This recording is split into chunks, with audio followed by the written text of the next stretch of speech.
nice to have all of you with us. And this morning, I want to begin by starting us, I'm sure some of you have already started, to get us ready spiritually and intellectually and Jewishly for Pesach.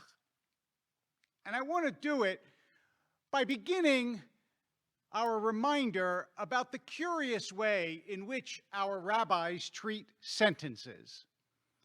That is, when the rabbis look at words in the Torah, they really feel a tremendous sense of freedom to chop them up, switch them around, interpret them in all sorts of ways, and to use sentences almost with a freedom that you would think is brazen, were it not for the fact that it has created the Jewish tradition in all of its many, many facets by this kind of intellectual, I would say, elasticity, and also this intellectual skill. And I will give you a story as an example of the way in which the rabbis treat sentences. They tell a story of Rabbi Yehoshua ben Levi who met the Messiah. And he said to the Messiah the same thing all of us would say if we met the Messiah. When are you coming? And the Messiah said, Hayom, which means today. And then, no surprise to you, the Messiah didn't come. And so Rabbi Yehoshua ben Levi once was meeting Elijah, who of course is supposed to announce the Messiah in the world, and he met him in the marketplace. And Rabbi Yehoshua ben Levi said, the Messiah lied to me. Elijah said, what do you mean? He said, he told me he was coming Hayom. And Elijah said, no, you didn't listen to the end of the sentence. He was quoting from Psalms, Psalm 92, Hayom im b'kolo tishma'u. Today, if you will listen to my voice. That's what God was saying. So the rabbis add on to sentences, they shorten sentences, they tumble them around, and this brings us to the Seder.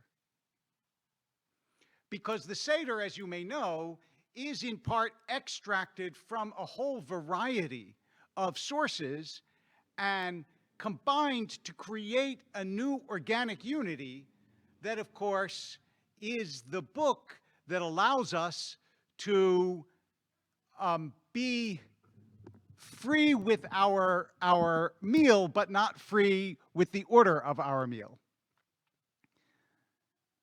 In the Seder, the most famous sentence among a few, I suppose, perhaps the most potent sentence is, B'chol dor vador, in every generation, chayav adam lirot et atzmo ki'ilu hu yatsa me'eretz Mitzrayim. In every generation, a person is obligated to see him or herself as though they went forward from the land of Egypt. But I want you to think about that sentence the way the rabbis might have thought about it. In other words, have the freedom to chop it up. Let's say we only look at the first part of the sentence. B'chol dor vador, in every generation, chayav adam lirot et atzmo. A person is obligated to see themselves. That's part of the message of Pesach. You have to look at yourself, at who you are. And this is part of the reason that we don't have chametz at the Seder. Chametz means leaven, in other words, bread. It is the central ritual in some ways.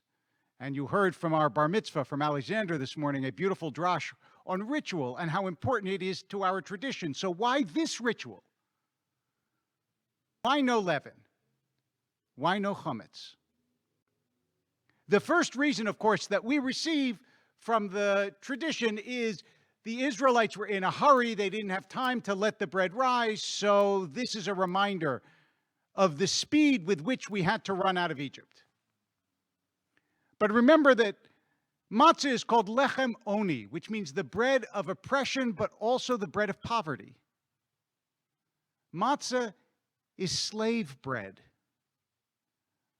Matzah is the bread that you eat when you can't get anything better.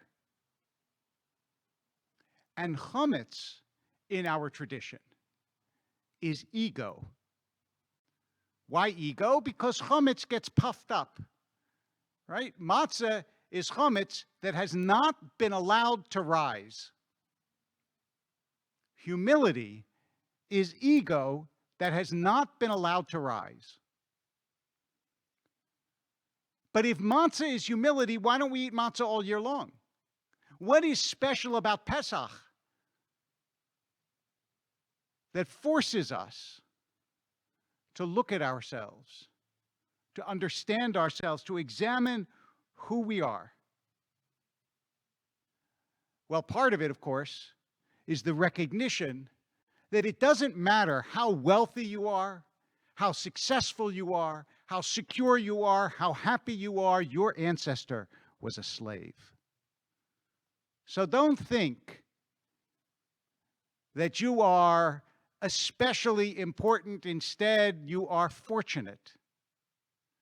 Because had you had all the merits that you have and all the smarts and all the drive and been a slave in Egypt, you just would have been a slave. So first of all, our own ancestry should keep us humble. Second, we remember that we should feel gratitude, and gratitude is the overflow of a humble heart. Because had we not been freed, we would still be slaves. Because our lives are surrounded with blessings. Why is this night different from all other nights? Because on this night we get to sit in security with our families.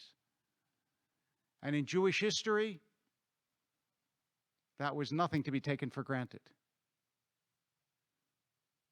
Pesach reminds us that we are always just one step away from pain and difficulty and sadness, one short march away from slavery. I don't think that any generation in a while has understood that in quite the way that we do.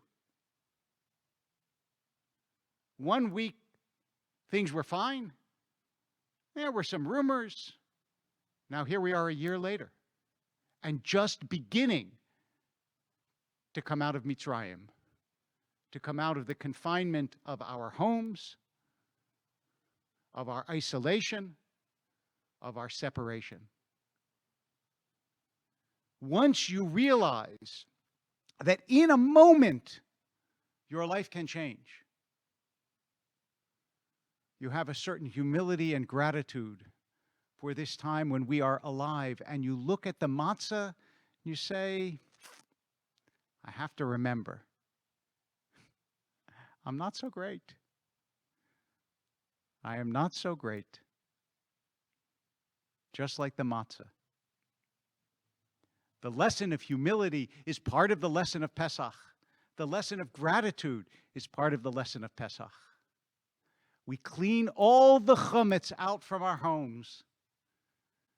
But remember that everything you do on the outside in Jewish tradition, you do on the inside too. Rav Kook, the great rabbi who was the chief rabbi of Israel before it became Israel, in the 1930s, he said, what does it mean that you clean your home of chametz?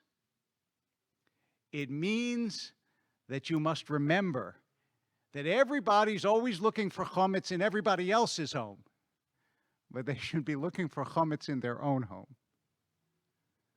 We are very quick to spot the ego in others and very slow to spot it in ourselves. But we are supposed to eat the matzah, every individual.